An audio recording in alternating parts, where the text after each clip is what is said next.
So the band formed in 2000 here in Austin, Texas, as a sort of meeting of two separate bands that have been playing around town for about 4 or 5 years at that point.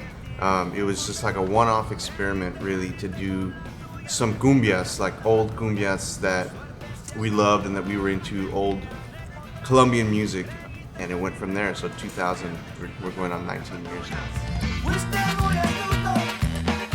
I think what this band is really good at is that when we write music, it's not just one person's song. Like if I was to write a song, it's not gonna be all me.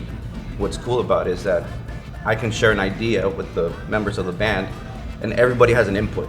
Like Beto will put a little bit of his kind of style, which is whether it's gonna be rock or funk or whatever.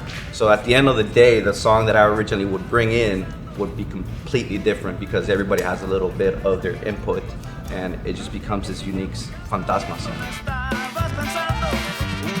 El Fugitivo is the third part of a trilogy. On 2 of our previous albums, we had songs. One was called Montero and one was called Montañoso. Montero was about a person being chased for a crime he didn't commit. I wrote a song that was called Montañoso, which was kind of the continuation, the second part of the story about a mountain man, a recluse who's been hiding, and he gets found and he has to get on the run again. And then the El Fugitivo is kind of like the closing of the story. You know, here's the fugitive, he's come to the United States, he's like hiding, basically living a clean slate, and somehow word gets out who he is and he gets captured and, you know, ultimately comes to his demise. It's something we really appreciate having Ford acknowledge us and approach us. They could have chosen any band, they could have chosen any group to partner with.